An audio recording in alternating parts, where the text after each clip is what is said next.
Firstly, I feel that if we can understand that the surrender is only a realization.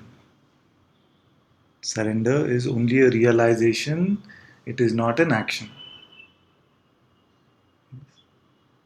It is the realization that I have always been surrendered.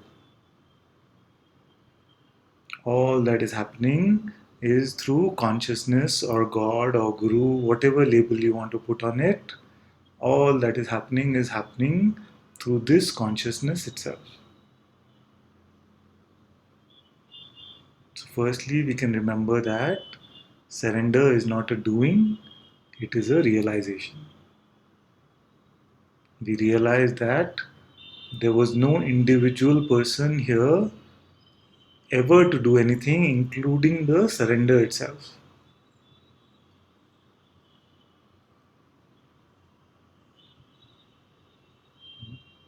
Because as long as we are surrendering from a personal perspective, it is still with the concept that there is a need here that is going to be fulfilled.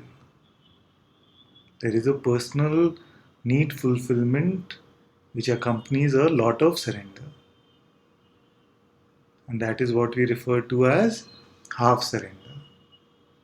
So you look at surrender as two parts. As one of the ancient Indian scriptures has said, it is said, Tvam karta, Tvam bhokta, which means thou art the doer and thou art the experiencer. But very often, what happens is that we have this half surrender.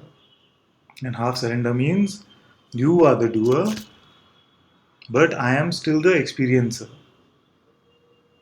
So when we are surrendering, we are saying that, okay, I agree to surrender to you, but make sure that my life is still going well.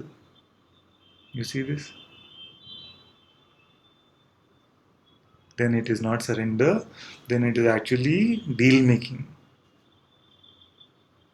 So this is one variety of half surrender, which is that you are the doer, but I am still the experiencer. So it is not complete. The complete realization is that the doer and the experiencer are one. And ultimately, I am the pure witness of all of this. I am the pure witness of the doing and the experiencing. So, this was one variety of half surrender, that you are now the doer, great God, great master, whatever we want to say, but I am still the experiencer, so take care of me. And it can start off like that. It is not bad also if it starts off like that, because quickly the realization will also come when doership is taken away. Then the realization will also come that who is the experiencer here as well? Is it not the same consciousness which is doing experiencing also? So this is one variety. The second variety is to say that all the good actions are happening to me because I did the right things.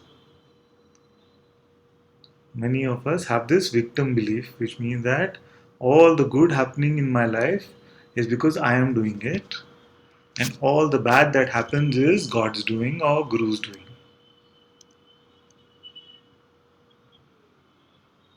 So we never ask God in the good times, oh God, why are you doing this to me? Do we? We never say in the good times, oh God, why are you doing this to me? This is too good.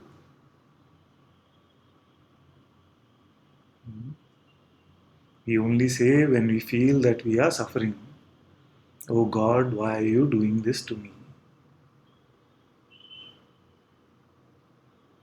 So this is also half surrender, which means that all the good I take credit for, but all that seems to be causing suffering, we give the blame to God.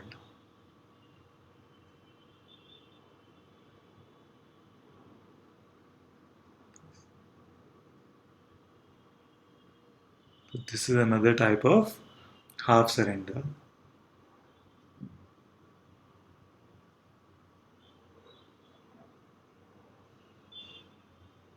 Another type of illusory surrender is to say that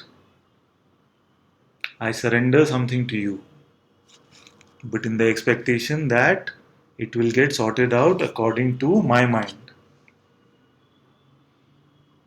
So it's not really surrender anyway, isn't it?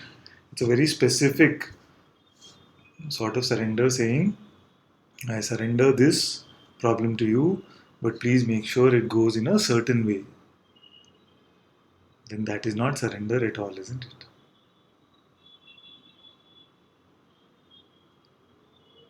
It is only that because we have run out of moves, but we are still holding on to the concept of how things should be or how life should be, that we make this kind of offering.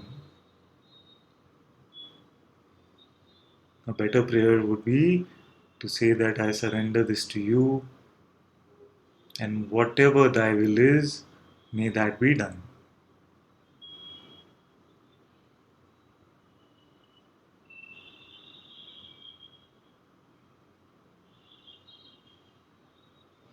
So, another beautiful line that denotes surrender is let thy will be done.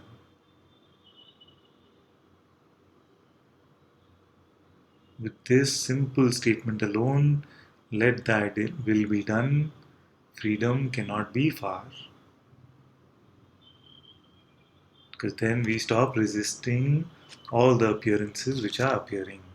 And ego is another name for resistance. So, another name for surrender could be complete acceptance.